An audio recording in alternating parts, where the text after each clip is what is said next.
who's like a legit or someone we respect and who's a grifter, because you talk about people's grift often. Grifter. Yeah.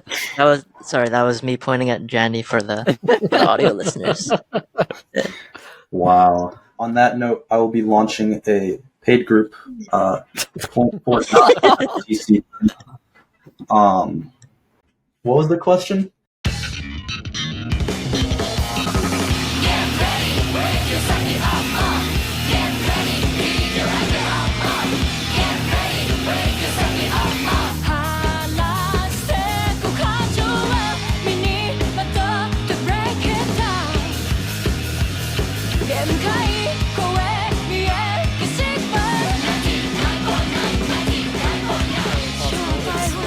Else as well, but we're recording. I'm gonna hope it's all good. Double check. It is showing the VR chat screen. I think we can just go into it, and like we say every time, like we really don't have like an introduction in any way. Like we just try and make it as natural and organic as possible, because it can be definitely. I feel like for some of the first ones, I was like, okay, I'm gonna do like this like NPR style intro where it's going to be like, hi, welcome, and like today I'm joined by, and it was just like so painfully awkward, like forced, and like yeah, exactly, it really didn't read well at all. It was but this one's also, this one's going to be interesting because we've never had two guest hosts. So many firsts. We had a VR solo, and then we did a VR with both of us, and now we have a dual. Mm-hmm. Yeah, it'll be good. So I guess for context for the people at home who are listening, because they obviously won't see and stuff, we are joined by NaniXBT and JandX. Those are our guests for today. Yeah, it's funny to realize like people won't be necessarily watching it, because I feel like I'm going to over emote and then forget. Like it's taken 2 episodes for me to forget we're in an audio medium. Yeah, and now I'm just like, it's video now forever. Yeah. Well, I had to do that when I put it on Anchor, like the previous episodes. I was like, there are a couple super small, but like a couple small bits I had to like tweak a bit to be like, oh, they're not going to see this, or like clarify. So I'm trying to remember too, like if we do a visual, like a specific visual thing, a visual gag. I'm trying to be aware, like to say something like, oh, I'm making a face or something. Just turn audio captions on. There you go, yeah. Like our usual kind of like kicking things off icebreaker is actually really fortunate in this one, because it's kind of like twice as much content, which is really maybe the hack here. It's like we should always have as many people on as possible, because we can really just pad the episode. Then we literally just have to have the 2 questions, like 8 or 10 guests. We just have the 2 questions. Introduce yourself. Who are you? How'd you get here? Episode's over. Where everyone goes one by one in line. That's like just boom, boom, boom. Whoever wants to go first, and like, as much or as little detail as possible, like what is the origin behind your like name, behind your handle? Like where did it come from? Jandy, if you want to start, only because you're to my side, unless Nani has a burning desire to go first.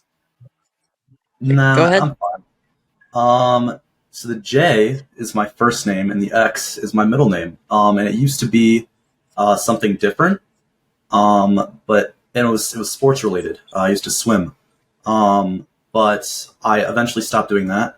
So I needed to try and integrate the J and the X into my name somewhere else. And I thought JandX sounded pretty clean. And it was like I was using one of those like gamer tag names, right? Like the shorter your gamer tag, the better you are, right? So I tried to basically shorten it as much as possible, and that's what I got. Unfortunately, the first like response I got when people heard my name, it's like, oh, this sounds like a bleach brand, and I was like, oh. Well, I mean, it does sound a little bit like a cleaning product, like the awesome cleaning power of JandX. Thank you for saving my kitchen. Yeah. But I like it. No, it's a pretty straightforward. Yeah. Nani? Yeah. And then I guess I originally had a different Twitter account, and then that one got banned. That was like a CT account, and that one got banned. And then I had to make a new Twitter. So I didn't want to keep that other name because it was like a riff off someone else's name. I wanted one of my own. So I was like, okay, what is like an Asian sounding name that's easy to read. So I was looking for like 2-syllable words, and Nani was the one that pulled through. I feel like it's like a sound like everyone's heard of. I think most people have like seen like memes of like Nani of like the Japanese sound, and like people being really scared and like shocked or whatever. And so it's like, okay, this is like relatable and easy to read. And I have to think perfect. about that sometimes when I like talk to you or converse. It's like, and I say Nani, like, wait, am I talking, saying like context? I have to.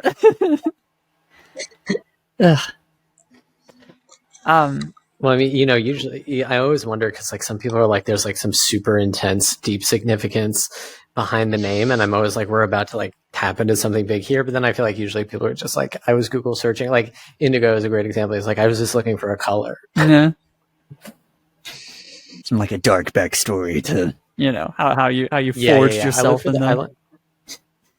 Well, yeah, I mean, I guess you want to talk about backstory. Then like origin story is like my usual next question. Is like, how did you find yourselves in the crypto space? Like, what was like the origin point of your journey, or did you have like some like inflection point that you were just like, I guess I'm going all in? Like, what kind of like brought you here and made you, I don't know, bring you to be sitting here in VR talking to like 2 other anime characters? I wonder that every night. Nah, you can go first. Okay. So like in like 2015-16, like I was a big RuneScape player, and then like I had like my account was like almost max back then, and then like I had like a script running like a rune crafting bot, and then like I made a few $100, but then sorry, hold on, it was before that. It was like maybe 2010 or 2011. Yeah, so like I was trying to sell RuneScape Gold, and then I couldn't get a PayPal account, so I had to find a way to like get paid. So it was like so I made a fake PayPal account, and then like that didn't work, and then so like I ended up on I believe it was eGold. It was this like other online thing where you could receive money. I think it was like you could convert it to gold or something. Like I don't really remember. Because like that thing got like it stopped working after a while. I think it got banned or something. It was shut down. So I ended up with Bitcoin, and then it was like, okay, well, I have all this like internet money. Maybe I should try to do something with it. And found altcoins, lost it all in the 2017-2018 cycle. Many such cases. Many such cases. Yeah, I mean, we've also like definitely talked about this before, but like the RuneScape to crypto pipeline is so strong. Like it seems like such like an established path for people. It's like, yeah, I was playing RuneScape, and I think like be it like people were like, oh, I was trying to gold farm or sell items, or like I was just really good at using like internal like auctions and markets. Like I feel like there is like a very deep like connection and through line there. Like, do you like? Yeah. I wonder how much like do you feel like it's a 1-to-1 like that? It like all that RuneScape experience just like carried over into crypto Twitter, or is it just because like I needed to get illicit internet money for my illegal gold farming operations? Like on RuneScape, I didn't really like skill much. Like the skilling I did was like all done. Like I used to just like bought the game to get skills, and then the rest of the time I'd just be like flipping items. Like even on RuneScape, I was a trader. Like you wouldn't get XP. Like all the kids in my high school, like we played together. We had a bunch of kids in high school, where we would all log on at the same time, and then like everyone would be talking about like, oh yeah, like I killed this boss, like I leveled this skill, and then I'd be like, oh, I made money, and then like they'd be like, okay, like why aren't you playing the game? I'm like, I'm playing the game. You guys are just like doing the boring stuff. I'm like the fun part.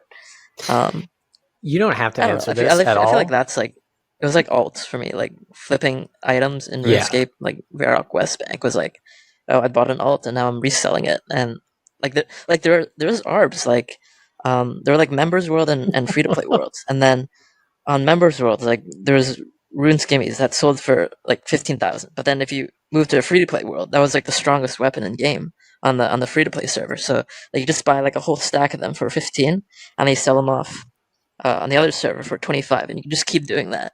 And like I was surprised like no one ever like closed the ARB or just like decided to sell their items there. It was just like okay, like I guess you guys just don't like funny. This is where the trading firms are coming in, and they're like, "All right, we got to scope out the RuneScape servers to pick our next." Sorry, we can ARB. Yeah. Well, okay, and like I said, you don't have to answer this, but out of curiosity, like how much revenue were you generating from RuneScape? Not much. I think in total it was like 1,000. But then like in high school, it was nice to have $1,000. Yeah, I mean that's in the buying power in high school. That is like vastly magnified. Yeah, you could buy that's like equivalent of like buying a house as an adult or something. For sure, more than any like paltry allowance you get from your parents.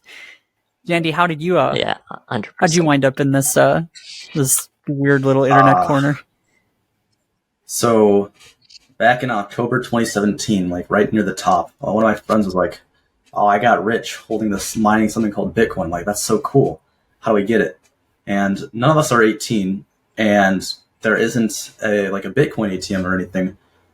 So we had to get gift cards and go on like Paxful or something, and basically buy Bitcoin with gift cards, like for $75 to like $100 conversion. It was horrible, but we still made money because everything was pumping, and that was great. So I guess I got in for not as altruistic reasons as a lot of other people. Altruistic isn't the right word, but needing Bitcoin.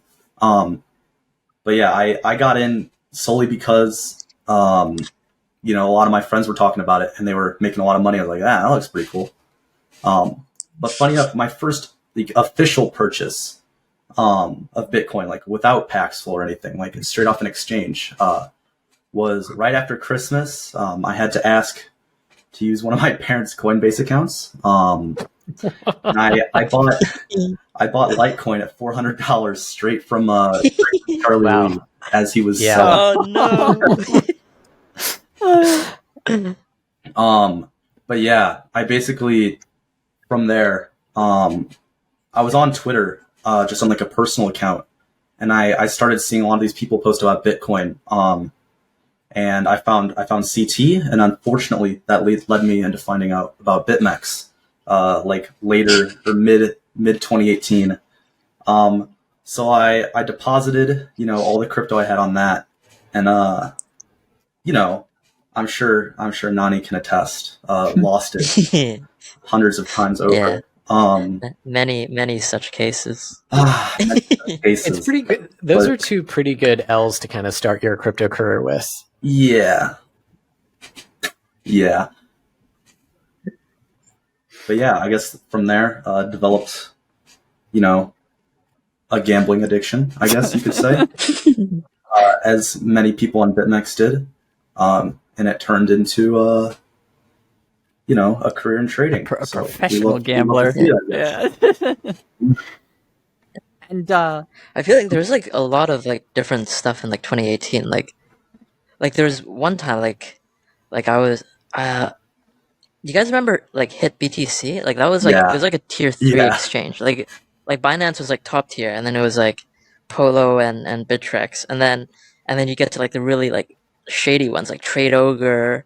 Trade Ogre was like good. It was just small. But like Hit BTC was like there's like no like most of the volume was faked, and then like 1 in 10 people would just like lose their deposit, and then the team would be like, we just took it.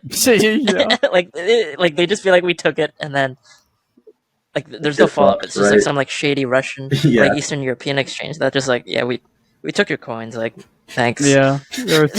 And then like so like I was on that, and then I found a broken like market making bot, and then like I figured out how he like placed his buy and sell orders, and then I just started front running him, and then like I made a lot of money there, and then I was like and then I heard about BitMEX, like Jandy. So like I heard about BitMEX, and then I was like, wow, these guys can play on 100x. Like I have spot. Imagine like how much money I can make if I put it on 100x. Oh man.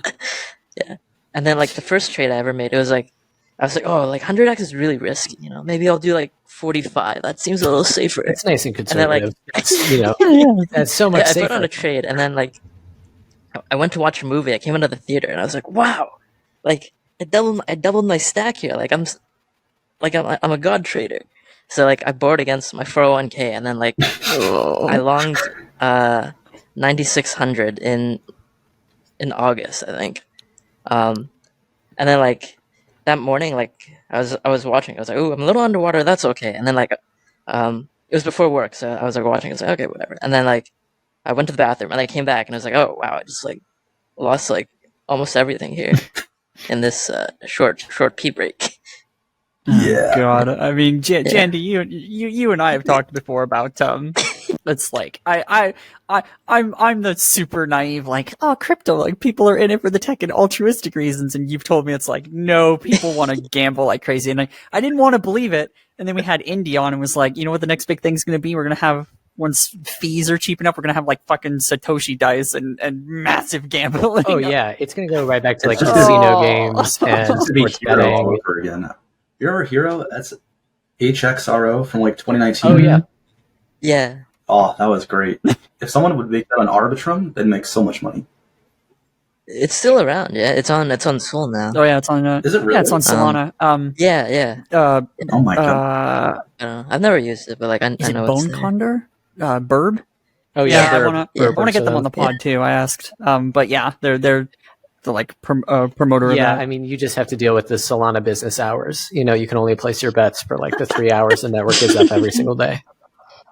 Well, I guess in like a kind of macro question, like since, the entry point for the two of you was both kind of like, I don't want to say like degenerate gambling when you were, like You using can your say parents' it. Coinbase. Yeah, I mean, but do you think like that is still That's what the probably XBT like the logo most? stands for. That's Gambler. That's what you can tell. Like, Yeah. I mean, do you think that's still probably like the most common entrance for people? Like, do you think like the like Zoomer like crypto Twitter pipeline is just like all the same thing? Like they're just like seeing the possibility of gambling big and they're like, I'm going right into this? Or do you think maybe there are more, like in it for the tech or altruist newcomers to the space? Oh, absolutely gambling.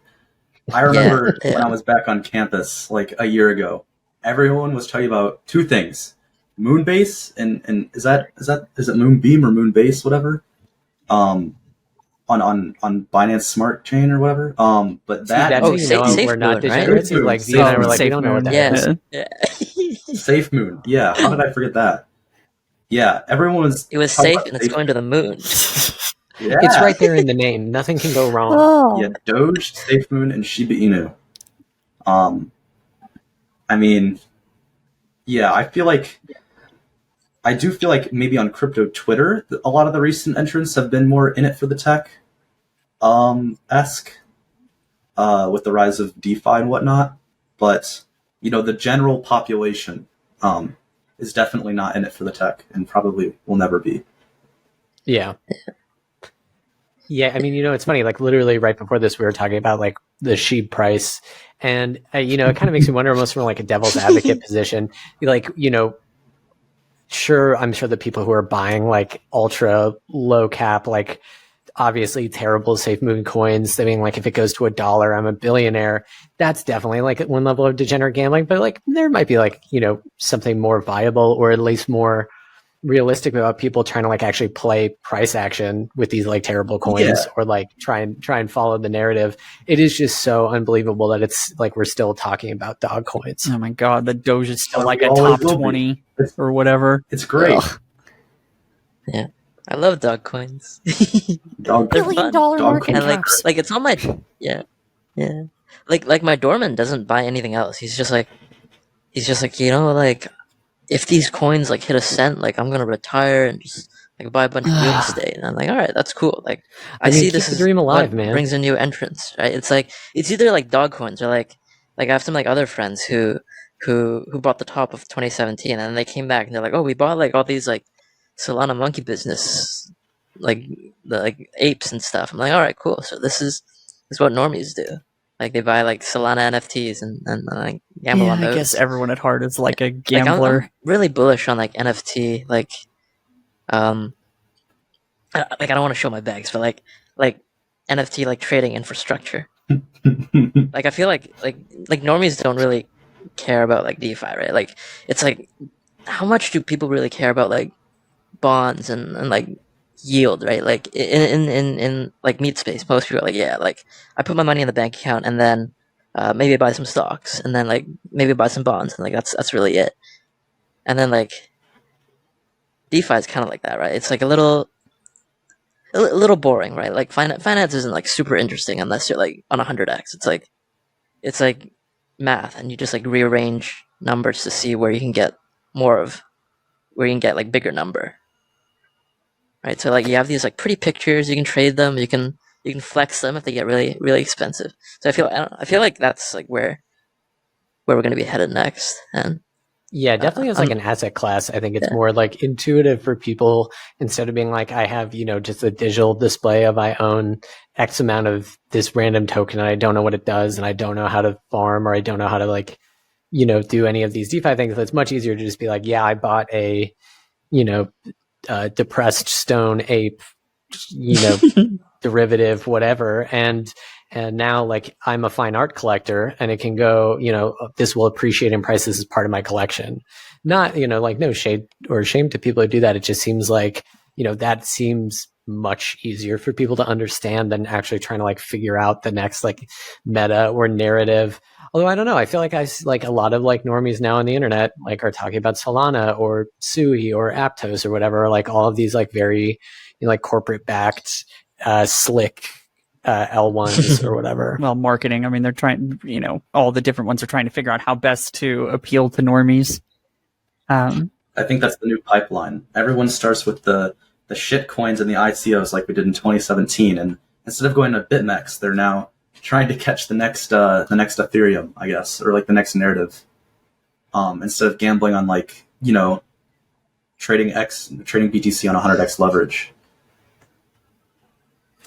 Yeah, I mean, the lev slider, I don't know. I know a lot of people who are like true leverage degenerates, and I'm always just like, the lev slider is either one of like the most insidious, terrible things ever made, or it is like one of the smartest ways of getting people into the space. And I feel like it's done so much for everybody that it's like, I never want to talk bad about the leverage slider, because one day it will come back and like bite me in the ass, and my next like 125x position will immediately get liquidated.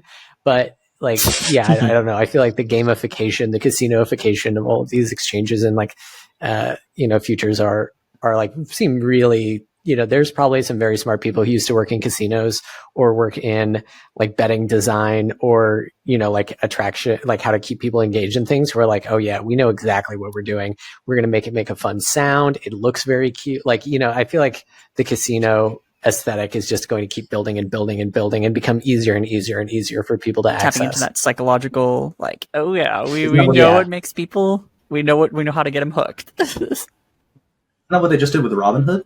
Like the whole Robinhood app? Right? Yeah.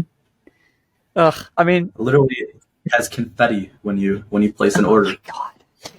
What's embarrassing is like that totally works on me. Like I will fall for that 100% of the time. Yeah. Like I know exactly, like I'm very much like one of those people, like I go to a casino and I'm like, I'm going to be really like smart. And then like immediately I see a slot machine that I like, and I'm like, this is tickling the part of my like monkey brain that tells me that this is good and I'm going to win.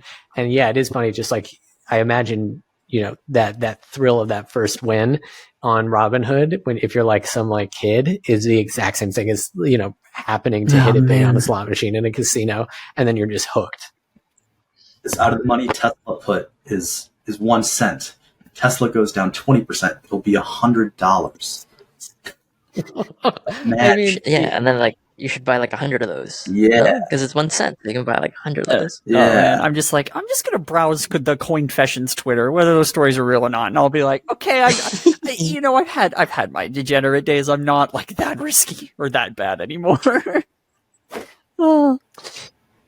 Yeah, I certainly think also like TikTok. Yeah, there's wholesome ones too. Oh yeah. No. I mean, Coinfessions has broken like the last bit of me that felt really confident and optimistic in the space. It just like completely sapped all my willpower and like all of my joy. I was like, this can't really, I have to tell myself that they're fake. I have to be like, these are people being really funny and just memeing, because the alternative is so grim. I mean, they probably are, right? But I do feel like is it your first cycle? Well, this is actually no. I mean, it's funny. I like not to be the interviewee for a minute, but I actually first started mining Bitcoin in 2011, 2012, like high school. I had a computer friend who who built like a rig when we were in high school, and like was one of those guys who was just like so smart and like way too smart for his own good, and I only like half paid attention. And there was nothing to do with it, right? Like, and we were both just on B all the time, and so like saw when like Dogecoin started or whatever. And I just never got degenerate with it. Like I was always just like working in like a very like, I don't know, intense way. And I was really intense about my money. So I would just like, I don't know, like buy Bitcoin or Ethereum and like never really traded until, the end of like 2018 when I, of course, kind of same thing, like just went all in on random shit. That some of it succeeded, some of it didn't. But I definitely feel like, the losses back then were so much harder to conceptualize than now. People like just openly on an anonymous Twitter account being like, yeah, I put my daughter's college fund into Solana at like $175 and I've lost it all. Yeah. Yeah. Oh man, I want to think there's like a market for teaching risk management, but I'm like, yeah, people aren't gonna listen. I mean, that's part of the fun is like being like, I don't know, it might be like a Dunning-Kruger thing, but it's also like, yeah, like fuck it, certainly for like younger entrants who still have like family support, like you can be like, I'll lose this, whatever. Yeah, that's not as significant, but like you and I, especially being kind of, oh yeah, it's like, we have things to consider, bills to pay, family to take care of. We can't bet the farm, like. Yeah, becoming an adult really you bet half put the damper. You still have the other half. Well, right. To make it the whole. Actually, you make an NFT of the farm, and then even if you lose the farm, you still have the NFT of the farm, Yes. which is the same thing. Borrow against the NFT of the farm to get even more. This is just like what Michael Saylor said. You borrow, you want to keep your business, you take a loan against it, then you buy Bitcoin at 69K, and then you start tweeting all these like smart sayings on Twitter and be like, Bitcoin is a cyber hornet's nest of internet money, of lightning.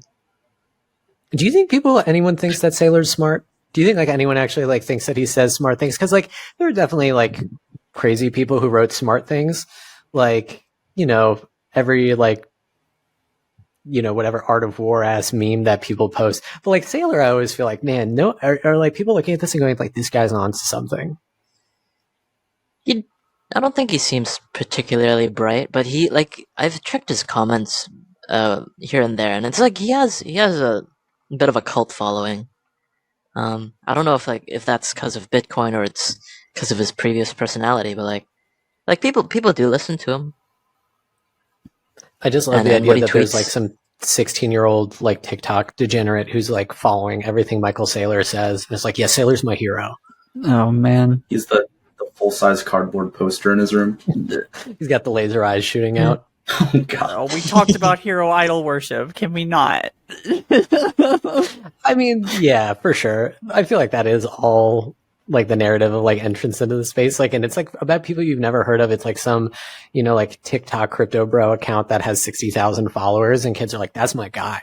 And he's never led me wrong. Oh man, I mean, I think there's a fine line between, there are people you can want to emulate. Like there's nothing inherently wrong with, okay, I'm super, wow, look at the level of success that this person has had, and I respect that, and I want to strive, I want to grind to get to that. But like copy trading them or just straight up, like the point where it becomes hero worship is it's just so off-putting, and it's just frustrating to see sometimes. Yeah. And then I feel like sometimes people, I don't know, like people pick the wrong heroes to bet against, right? Because if hero worship is you're like concentrating your bets onto one person rather than, I don't know, like multiple mentors or something, right? So if you pick the wrong person to tail, then and you went all in on there as your hero, then you're kind of screwed, right? Then you it's not money. You spent 2-3, I don't know, couple months, couple years listening to this person, then you're like, okay, then you realize okay, maybe what he's saying or doing doesn't make sense, and then now what? Now you've just wasted all that time following one guy. I don't know. I don't think it's not the greatest. I mean that's kind of like an Go ahead. interesting question, like now, and not to like drama farm, even though I love drama farming, like it's my favorite thing. But like I feel like the pace of like people who we consider like mentors or heroes or whatever, like this pace of them like kind of collapsing like dominoes and kind of like being outed as not being that seemed to like accelerate. So I guess like, from two like trader perspective and like really active participant perspective, like, how do you like go about assessing like who's a good actor in the space? Or like, is it truly, should we all just be adopting some dark forest, shoot at any sound that you hear like mentality? Or like Jandy, who's like a legit, or someone we respect, and who's a grifter? Because you talk about people's grift often. Grifter. Yeah. That was me pointing at Jandy for the audio listeners. Wow. I'm just kidding, Jandy. What the fuck? On that note, I will be launching a paid group for TC. Yeah. I will not be spamming green pepes on the timeline 24/7. So there's that. What was the question? How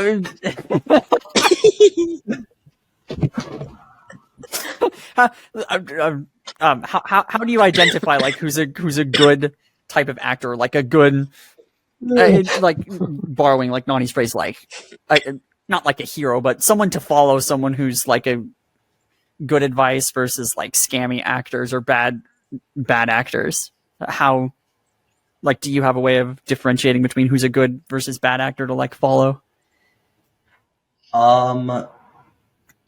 Anyone who has I don't know, basically, like, selling out isn't necessarily the worst thing to do, depending on how you do it, but I tend to think, on average, the people who sell out and who, make a good chunk of money off of their following are pretty grifty. Just to give, like, a very basic answer. Okay.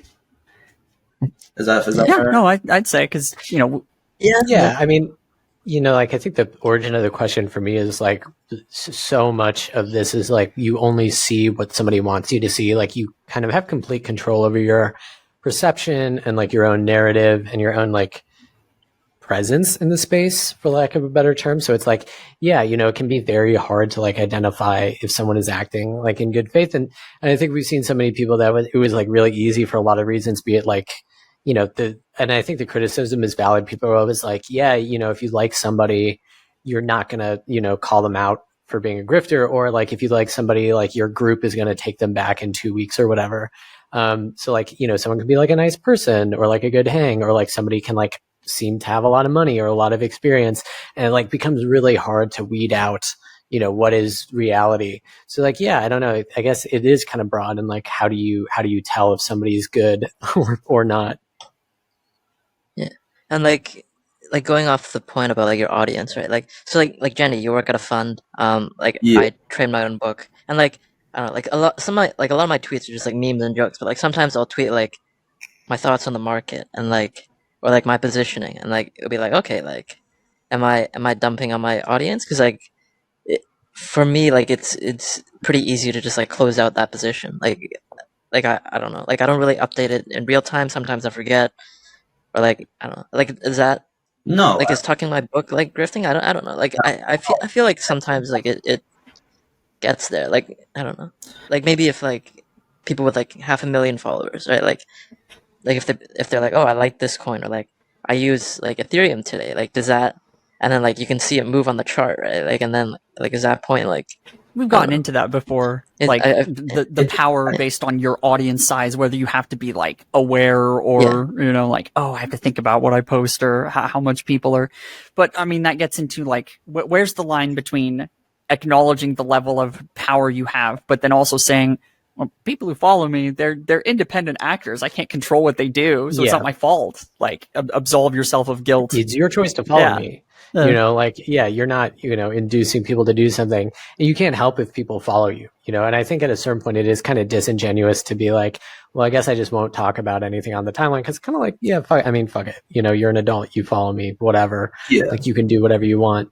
Yeah, I would say the distinction would be like, if you had been the type or are the type, like you have like the kind of the crypto sleuths who go out and call out, oh, you're saying this is bad? Well, here's a deleted tweet from 3 months ago where you told people all in like full send. If you're intentionally trying to push and like dump on your followers, but I mean, you can even say like, oh, my wording was ambiguous. Like, can you really say I said to go all in? Yeah, everyone can find a way to weasel their way out of phrasing. Yeah, that's why I never tweet anything actionable. I just only shit post. Like, I don't know about you guys, but like when I'm in a position, like if I buy a coin, like I genuinely think it's gonna go to infinity. Like that's why I buy it. Like it's not like, but then like I'll see it like change like in the behavior of the players. It'd be like, okay, like it's selling off now. I guess it's not going to infinity. I'm gonna cut now. But like in the very beginning when I buy, I genuinely think it's going to like $100 billion. Like there's no top. Like it's like super. Like when I buy a coin, it's like, okay, like instant super cycle, like 100x, let's go. And then like when I take a short position, it's like, okay, like this is worthless tech. It's scammy. Like they rug their users. It's generally going to zero. Like I believe that. And then like when price action makes it different, then I'd be like, okay, like maybe not. So like I don't know. I feel like I so like sometimes I post this kind of stuff. But like, yeah.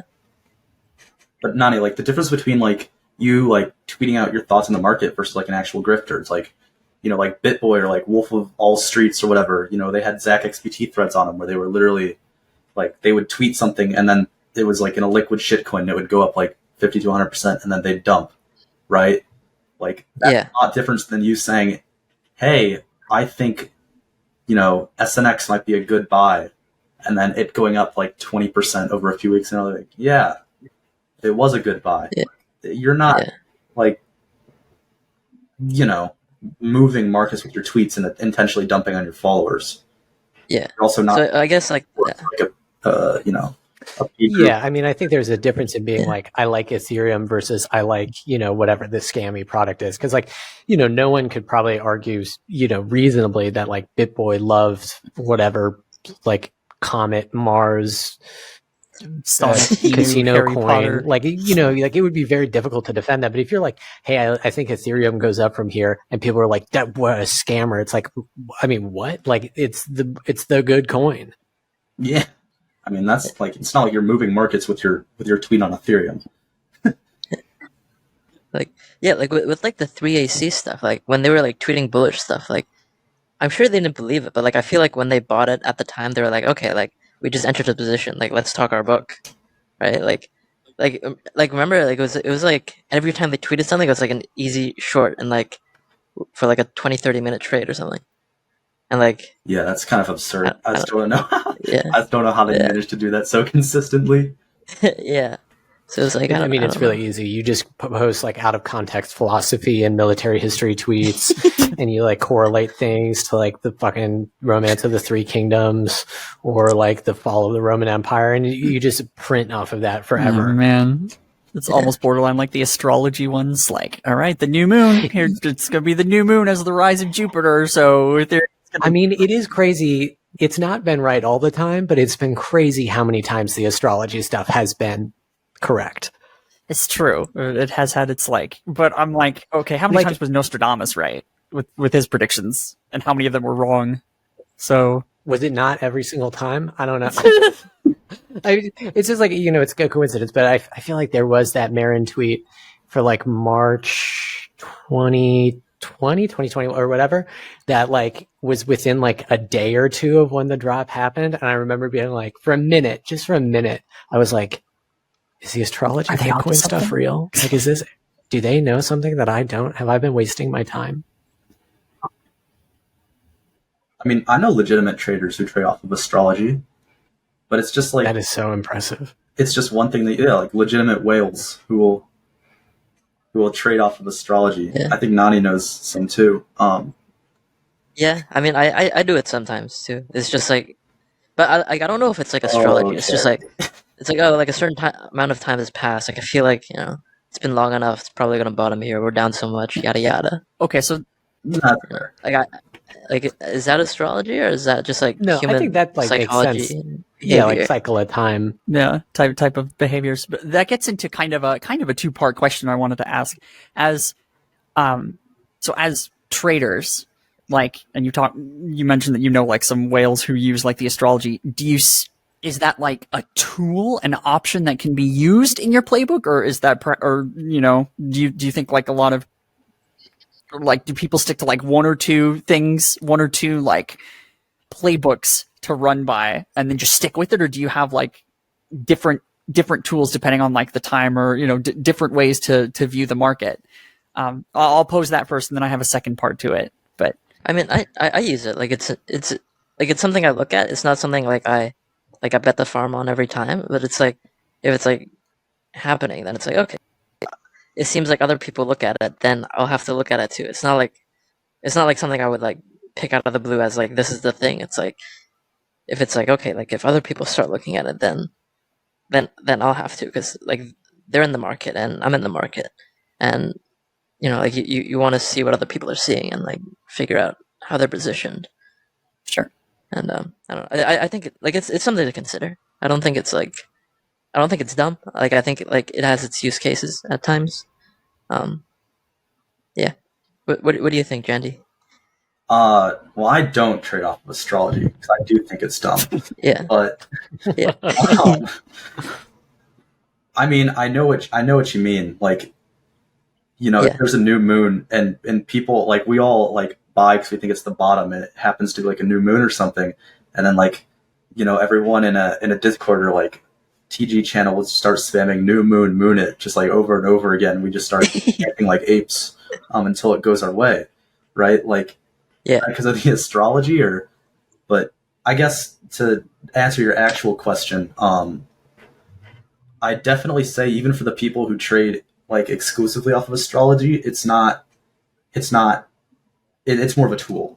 Okay. It's not going to be, you know, like if this happens, you have to do this, right? It's more for context, I guess. Okay, just another thing in the arsenal. And then I kind of wanted to extend that, and I'm not saying like reveal your strategies or anything by any means, but I think to the Miyuki episode when Miyuki was talking about like losing their edge regarding trading, and which is why they shifted gears.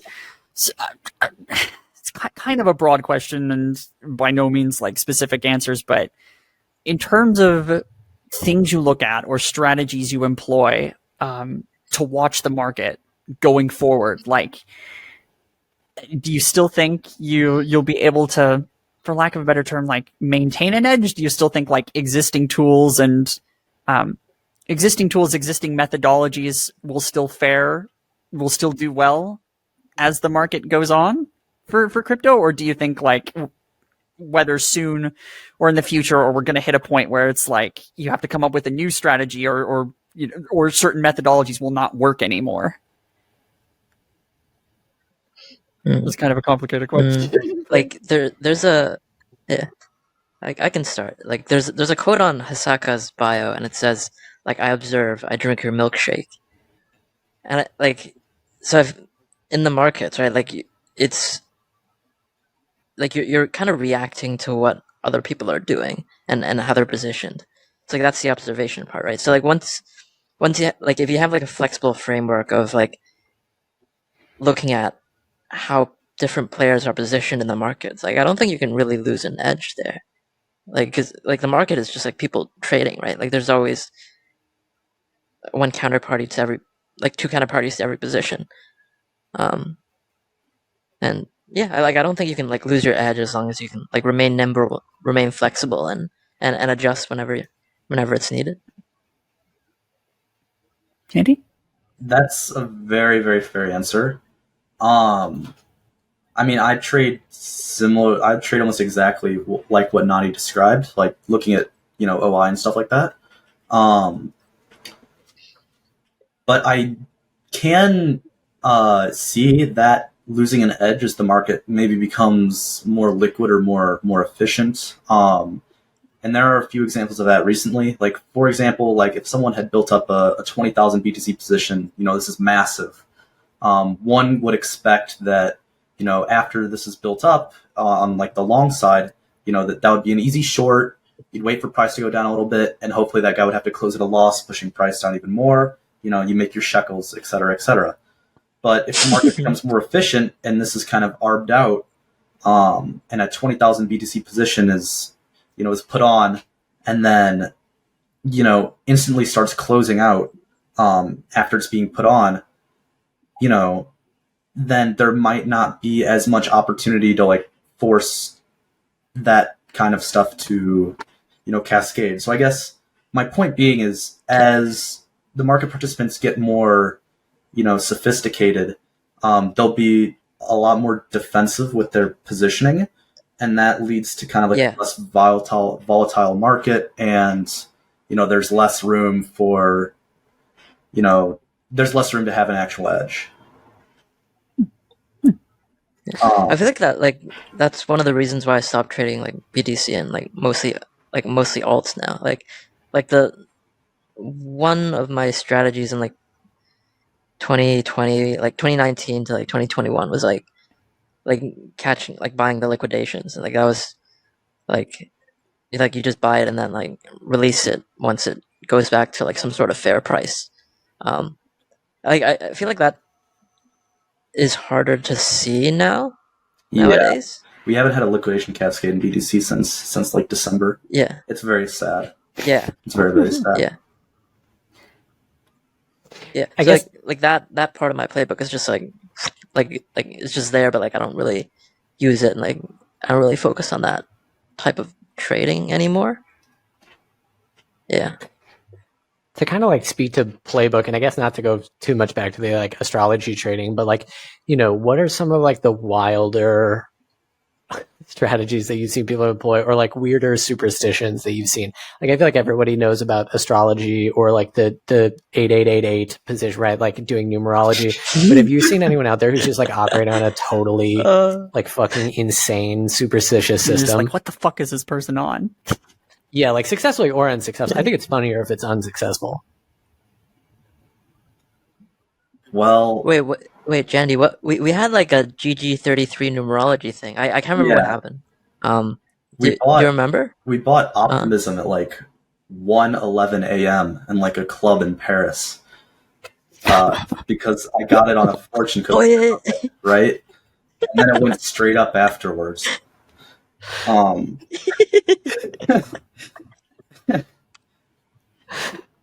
Yeah.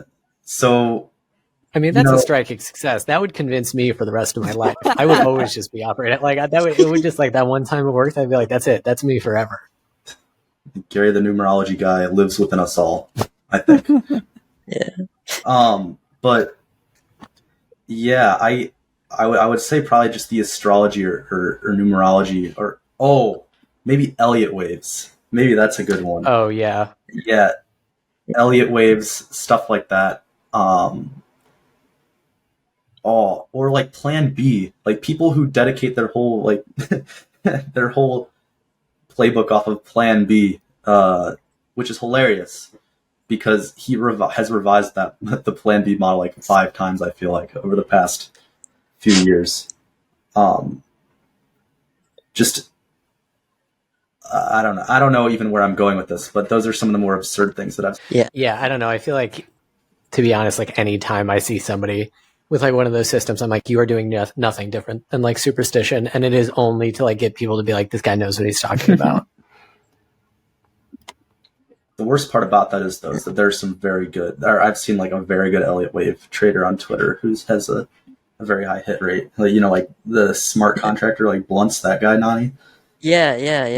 He's really good at picking tops and bottoms and stuff. Like I feel like it works. Like Elliott waves, it's like markets don't move in a straight line, right? So like there's like some sort of wave motion. I don't know like whatever theory it is, but like it makes sense to me that like it doesn't go up and down in a straight line. Like there's gonna be dips, there's just gonna be bounces and stuff. Sounds like yeah, of course, but like, right? it only works in hindsight, right?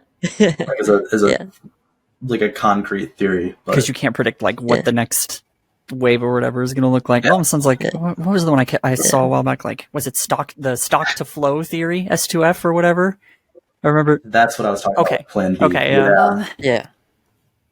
I mean, we didn't really get a lot in terms of community questions. Now that I think about it, There other was than- one that actually I think like could branch it to like maybe a good thing, not to go back to like, you know, origin story questions too much or whatever.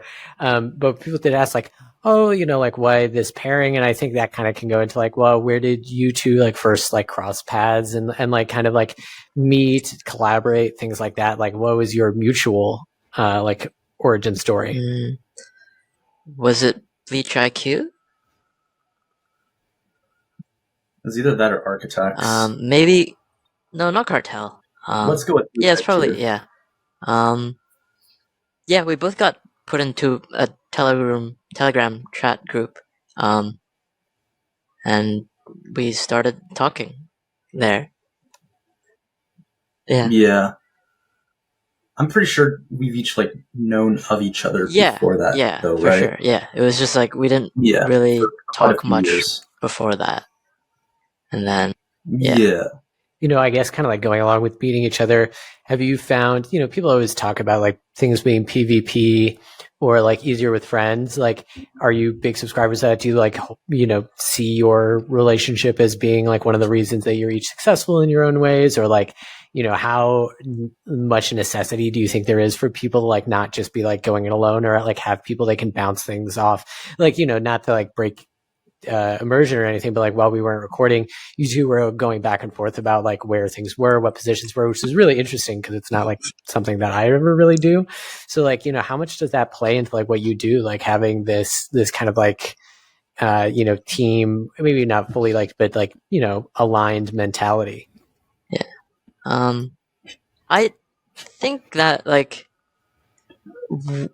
because the both of us aren't trading like 10, 20, 30 billion dollar positions, like we don't really impact the market that much. Like, even if we both enter the same trade at the same time, like we're not gonna like trip over each other for entries and exits. So like I think in that sense, like it's better that we work together and share ideas. Because like there's stuff like I see that Jandy doesn't, and then Jandy sees some stuff that I don't, and then like I feel like we cover more of the market because there's so much going on. Like it's hard to see and analyze and digest everything at all at once, and then enter a trade based on the information that you have, right?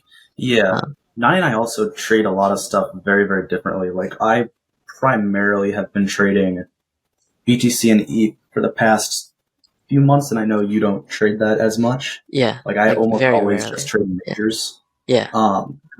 You know, we're just in that part of the stage where I kind of have to trade shitcoins right now, right? Yeah. So, yeah, I definitely think though it's very important to have like a group of people you can bounce ideas off of. If anything, to just keep you kind of like, you know, like grounded. Maybe that's not the right way to put it, but I think it's very important to bounce ideas off of other people you trust, especially, you know, if you guys are both trading. So there are a lot of the times I'm playing like devil's advocate to a lot of the ideas that Nani has, where he's like telling me, why are you buying this shit coin? Like, you're stupid. And I'm like, yeah, I probably am, you know, and then it goes up. So like, I think that's pretty important. You keep each other in check. Like, hey, I've got this really nice astrology idea. No. Yeah. Yeah. There's like a bunch of different groups we're part of where there are like a bunch of people like that. So yeah. It's nice in that way. Yeah, like Jandy touched earlier, like a lot of the times our trades, like we hold them for different times as well. Like for Jandy, I think you don't really hold anything over like more than 12 hours, right? Like maybe like 24 is max, right? Yeah. And then like for me, it's like I would prefer if I just didn't have to close the trade at all. Like I'll leave it running for like weeks if I don't have to like bother with it. You know, so like Jandy will like trade the moves in between, and I'll just be like, okay, I bought the bottom. Now I'm gonna go play video games for like 3 weeks and come back to more money, kind of thing. Yeah. Do you think, like, in the non-technical sense of trading, like, I think it's probably really easy for people to get kind of demoralized at seeing like collaborations being taken advantage of, or like communities or groups or like people that work together. Someone inevitably hits that prisoner's dilemma betray button like every single time. Like, would you say that you've become like more bullish on collaboration and like team efforts, or like you do think it is still, the nature of the space is still so fundamentally individualistic that it's like hard to make the case? Like full on PvP or yeah. I mean, I feel like that kind of depends. Like, ever since 2018, like there have been a bunch of these like, just like cartel like trading discords. Like everyone's taking the opposite positions of each other, and everyone knows it. It's just you're there to like share ideas or like shit post or shill your bags, right? So I feel like it's pretty common to be in like opposite positions of someone else, and that's completely fine. So it's not really a betrayal, more of just I guess let's see where the market takes us. But I'm assuming you're talking more about like DAOs and more like on-chain DeFi stuff when you talk about collaboration like that. And I do feel, that is a lot harder to pull off. Maybe I'm a little cynical just because I've had the same mentality for years. Yeah. But yeah, Nani is in more the like on-chain world, so I'm sure you have a better view on that. So like compared to like the 2018 cycle, like I feel like people have like there's just more money in the space, right? So like I feel like, and then like the people that we talk to are like like a lot of the people that we talk to, like they've been through one cycle already, so they know like, okay, like I really can't blow up, otherwise I have like 3 years of like working at McDonald's before like real money starts coming back. So like I feel like if like I like like I like sharing ideas with within like traders, like trader group chats, because like if the more people that are still alive at the end of this cycle, like we're gonna be able to like help each other going forward. So like it's beneficial for me that like you don't blow up, because like we'll be able to help each other in the future again. Does that make sense? Yeah. It's like a selfish way of saying like I'm helping you, so like I know in the future you'll help me back, and then like it's just like this cycle. No, I mean that makes a lot of sense. Kind of thing. It's very like utilitarian, right? Like the idea of more people sticking around to maybe help in the future makes a lot of sense. Yeah, I mean, I think it's just getting, I don't know, even as like an optimist, it seems like it's getting harder and harder. And particularly in something that it, like you said, like all trades have two counterparties, that feels like even more fraught to me than, just trying to like collaborate to build something or like operate altruistically in the space. Yeah. Like building something is like similar to trading, right? Like instead of betting your money, you're betting your time and mental energy, right? It's like a different kind of input and like an output that comes out after. I don't know. So I don't know where I was going with that. Jandy, what were you saying? Oh, I think it's just like I was saying before. It's a very different between like how traders collaborate versus like, maybe like Nani was saying, like builders or like, maybe like people punting like on-chain coins, and it's like, oh, who dumped, like it's very different, I guess, unless we're trading like, the real garbage tier, like bottom of the barrel stuff on FTX, like Sheeb was before last night. Yeah. Yeah, that thing had like 300 million in volume on Nance, I think, which is like today. Yeah, that's awesome. Yeah. Oh my god! It's a nice sign that like the markets, like dog coins are coming out. Like you think dog coins are like the most risk on kind of thing, right? Because like people buy them as like lottery tickets, and like if people are betting lottery tickets, and like they're gonna be branching out and buying like XYZ or like Catcom coin or whatever. It means there's more Right, capital like- coming in. It's a sign that Yeah, more capital I is think in the so, market. yeah, I think- Yeah. Yeah, like Well- I see it as a good sign of like a froth. Like I like froth. Like I enjoy like high volatility stuff. I'd say that maybe normally. I think right now it's more just a rotation of money.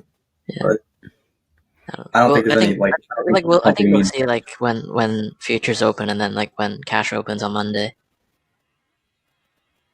Nah.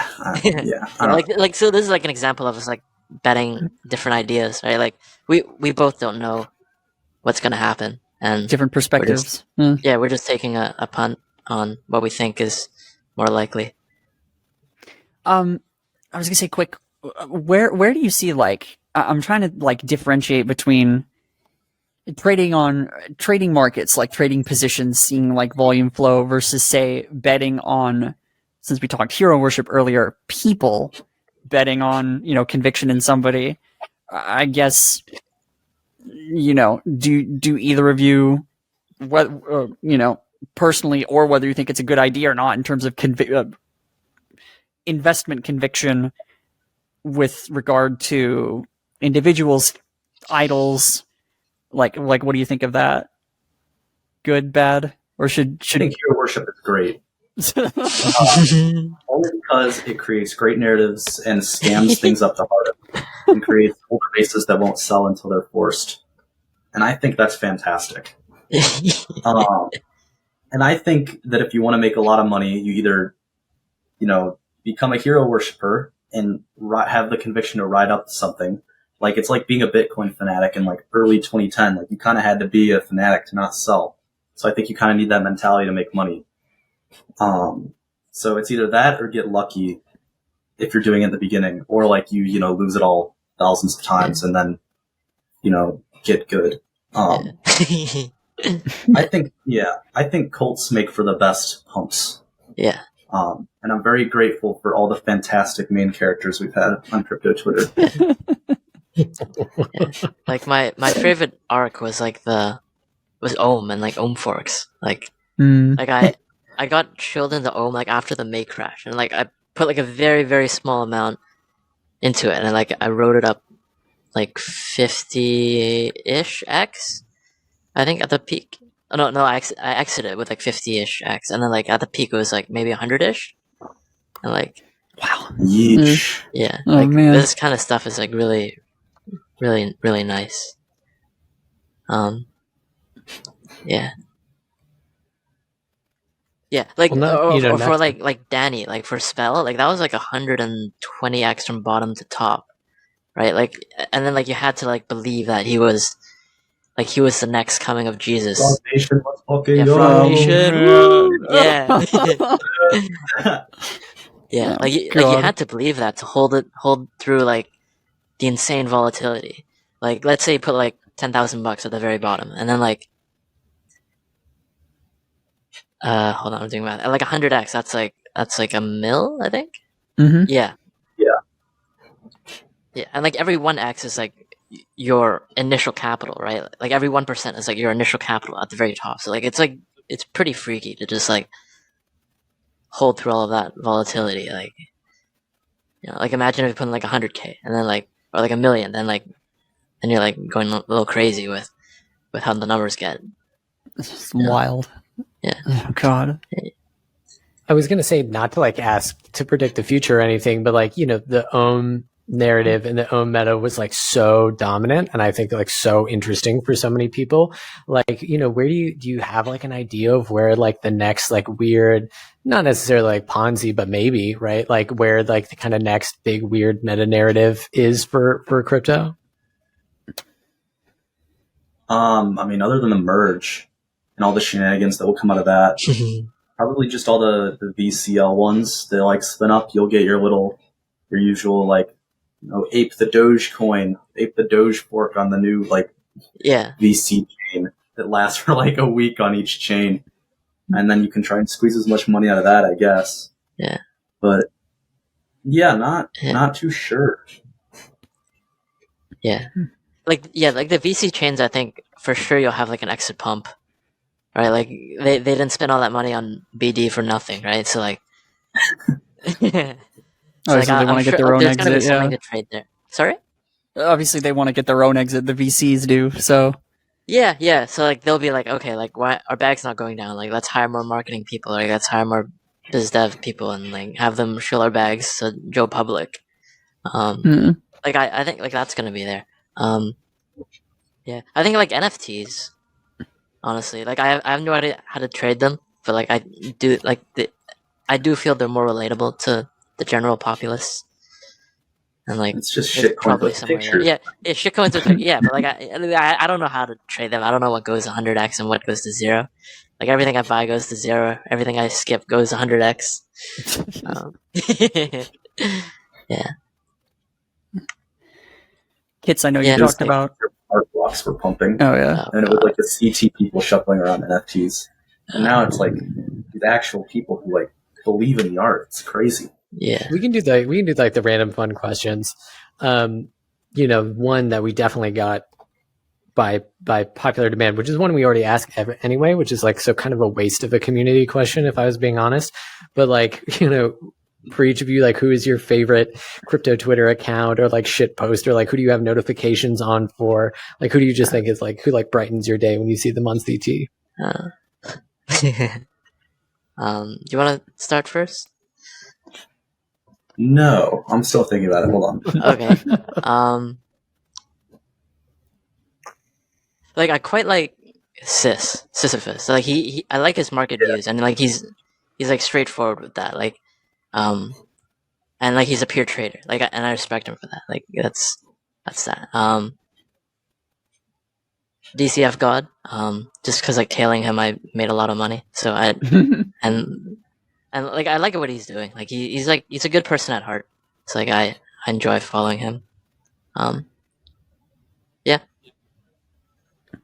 I'd honestly say probably credit when he tweets, which is rare. Because he looks at like the same stuff as me, and it's very like if he's has an idea and I have a similar idea, I'm like, oh, this is probably gonna be pretty good.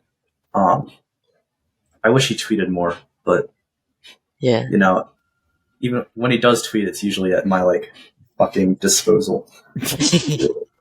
Fucking twerking ducks were so annoying. But it's you too. Fuck you, Nani. But yeah, him and CL, when CL tweets trade ideas, they will have like a 100% strike rate.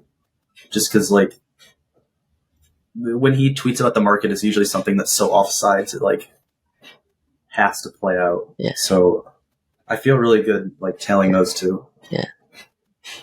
Yeah. Anyone like I feel on like the yeah. Oh no, go ahead. Oh. Yeah, I feel like Credit only tweets because he's like so annoyed at how offside the market is. Then he's like, okay, like these guys are idiots. Like I have to say something. Yeah. And then at that point, it's like, okay, like it's so one-sided. Like I'm gonna help push it up, and just like force them even more offside, and then like it just cascades into. I was gonna only ask like trade ideas too. Sorry. Anyone from like a non-trading angle, like any like specific like shit poster or like pure memes or like just purely funny? Oh, there are like too many to recall, honestly. Like I really enjoy a lot of the people on CT. Yeah. Lawrence is quite funny. I like Lawrence's tweets. Like they're Lawrence. You don't have to gas him up like that. He doesn't need that. He doesn't need any more of that. He gets that so frequently. Yeah. It's a funny feat. Like he's just as funny in person, which is amazing. Yeah, I wish we talked more in Paris. Is this just going to be our trend, kids? Like, especially with his comments from the last episode, we're just going to find a way to like sneakily like bash on Lawrence it is my every goal episode. To find a way to get Lawrence into like the conversation every time, because I'm like such a student of Lawrence. Like I really like I think about him a lot. I study him a lot for like production of like bits. Yeah, I definitely. It's almost like it's more like I was Lawrence's dark shadow created to like hunt him across the earth. Like everything now is just like how can I flip this back onto Lawrence or like influence his day. And there's a real art to it, you know. So I definitely like the more Lawrence discourse, the better, because then it feeds back into itself. Like Lawrence will be like, "I heard you were talking about me," and then it's just like you get to be your whole day is just now making fun of Lawrence for that, or like getting him to admit that he listens to the podcast when he's in the shower, or like anything, the smallest, like anything that he gives me. And when he thinks he's giving nothing, that is like the greatest opportunity to like really get him with one. Because like if he just gives the tiniest tidbit, I'm just waiting for him to use like a whack word in conversation, and then I'll just repeat that word back to him like 100 times. It's CT market cycles. The wrong Telegram sticker. In terms of other like meme shitposter accounts, like Bergis and Nez, CoinElk, they have like they tweet like I don't know if it's market thoughts, but like I guess like current trending topics, and it's funny the way they tweet about it. So like I like that. Blockhead. I really like the argument for short stories, like the NFT versus CT argument that's happening right now. Yeah, around like that got spawned by SudoSwap and like royalties. Yeah, which is a very very good coin, which everyone should buy and send to $10 trillion. Let me tell you about that, Mom. Okay, next question. It's all the who would you say, kind of a spawn off of that question, and this might be a hard one, who's one person you might say is like underrated that maybe you think should have more attention, or no? Emo, if he ever gets a Twitter account, I guess. Well, he has one. He told me he didn't have one. All right, I gotta find it now. Probably Credit, I think. Yeah, that's he's a really good trade. I don't know, like it's really hard to fade him. Like I feel like just like being his counterparty is just like, oh, I'll just lose money. Okay. A typical favorite that we will always ask is, and it can be either current one or in current season or like all time favorite anime. This is really the one that separates the wheat from the chaff, or the weebs from the LARPs rather, because like sometimes people are like, I'm gonna be real with you, like I don't watch anime, and I'm like, what are you doing on this side of the world then? Yeah, we are open. When I heard answers like that in the past podcast episodes, so I was really upset. We are open, we are respectful, but it is the question we'll probably judge you the harshest on.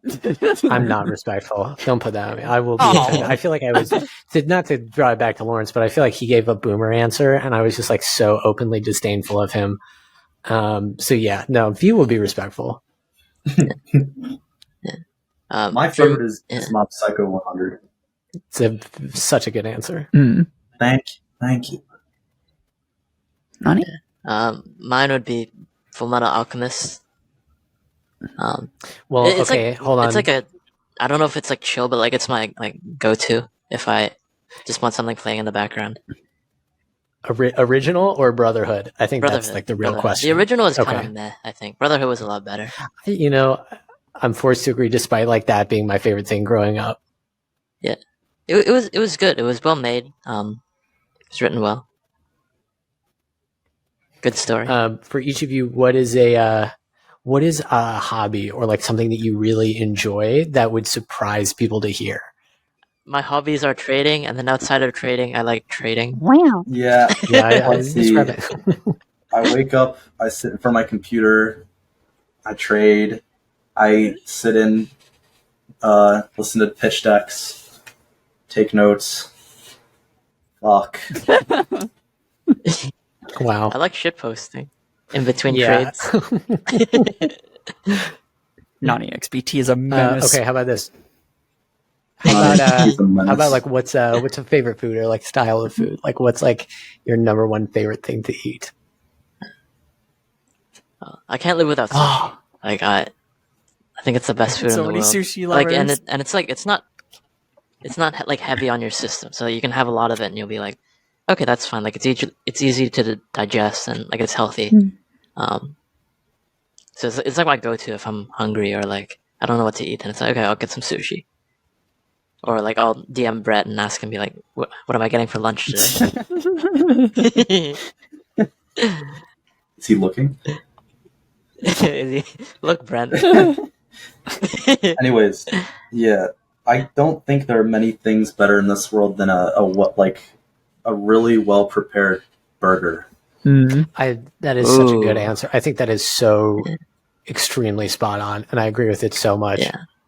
Thank you. It's like I feel like as a kid, like everyone loves burgers, and then they grow into something else, and then I just stayed at that level. Yeah, burgers are good. I'm with you. If it weren't sushi, it'd be burgers next for me. Glad to hear that.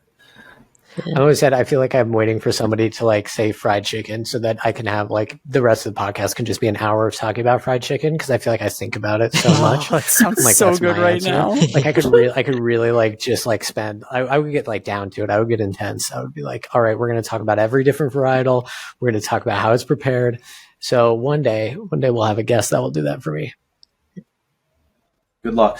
I guess happens. in terms of that, the other question about like surprising hobbies, I guess like if I weren't trading, I think like I just like take all the money on my trading account and then like build a really big kitchen and have a lot of like have enough room for like all the equipment that I want and then just like cook all day. I think that'd be really fun. Like I like cooking. And, You like, know, that trying new actually kind of recipes spawns and, a great like, different question cuisines. out of that. Like if you weren't in crypto, what do you think you'd be doing? Well, not to dox too much, I but guess- I'd probably still be in college studying finance or trading stocks. I was gonna say traditional like trading or crypto. Yeah.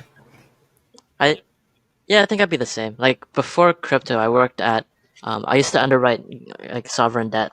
So like I'd probably be doing that and then just like trade on the side or something. Like I feel like it'll end up being trading or like finance related thing.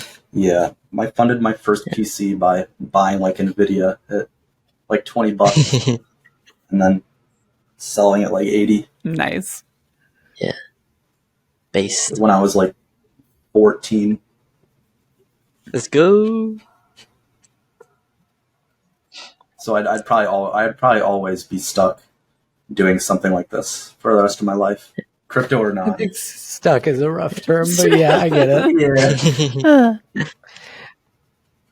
it. We always try and make it like a space. Like if you have any like plugs or shout outs or shills or like anyone or anything that you're working on that you think is really cool that you want to share, like, you know, just kind of like an open thing. You definitely don't have to if you don't want to. Coins you want pumped? No. Oh, I want all of them. Every coin should go to $10 billion trillion each. After I buy, of course. I concur. Oh, after I buy, well. preferably. Yeah. Right after. Yeah. But anyone you want to plug? Any project or any person? I want to plug some NFT artists that I like. Sure. Patsy Arts, like she drew one of my previous profile pictures. I really like her art style. It's like an anime style, but it's also like a little westernized in a sense. And like I like the way that it's drawn out there. Is she on Foundation? And Celine, sorry? Is she on Foundation? Yeah. She's on Foundation. Yeah. Yo. Yeah, I'll send it to you. Yeah. Yeah. And then also Celine, who draws like he drew Celine. yours. A profile picture for you. Yeah. He's a good artist. They're cute. And yeah. Jandy, anything you want to plug? I do not have much to shill. I guess if I had to choose something, obviously I work for Tensai Capital, and we are still looking to invest in early stage projects, as we have been. We were happy to buy when 3AC and Jump Capital maybe have bailed on your rounds, and we will continue to support the crypto ecosystem. Powerful. Supporting builders. Yes. And developers. All right. So just DM me. Yeah. Oh, I guess one more. OU Blockhead. He writes funny tweets. They're very depressing, but they're also very funny. At the I same mean, time. those yeah, crush me every time. Those are like heartbreaking every tweet. Yeah, he's got 2 books. If you guys want to buy Oh his wow, books, really? I'll show his stuff. Yeah, like they're on Amazon. See It Open is one of them. Yeah, it's one of those. I read his and it's That's his I read first his book. tweets and it's like comedy is Yeah. tragedy plus time because so tragic and yet. Yeah. I think many of us, or like many of us and or our friends, have been featured in his tweets. I know I have been several times, and our mutuals as well. Yeah. Jeff being a constant source of inspiration throughout 2020. All right. Well, Thank you Yeah, for I think that was having it for us, my. I guess. I didn't really have Yeah. anything else. Again, super appreciate. Thanks for having Yeah, me. absolutely. Thank you both for coming on. This was a pretty chill and enjoyable conversation. So I'll go ahead and Yeah, as always, thank you so much for making the time to hang out with us and answer our questions. I think it's always it's also funny, like we really don't trade or talk about trading that much, rather. So it's kind of funny to like get a glimpse inside the active trading world. as always, if you like the show, please like, comment, give us a rating. I didn't see any new, like, because I know you talked about shouting out new. I didn't see any. But, No, no one has left a rating, which means that there's no shout out this week, which is actually more embarrassing than not. So. Give us a rating. We'll shout them out. Like we appreciate. How do you even leave a rating? You can do it on like Spotify or Apple Music or whatever. or wherever you listen to podcasts. Boom. Yeah, very good, V. Very professional. wow. And as always, if you have a story that you'd like to share, please reach out to us because we'd love to have you on. Everyone has a story to tell. With that, I was trying to do the better than I can. Thanks for watching. Thanks for listening.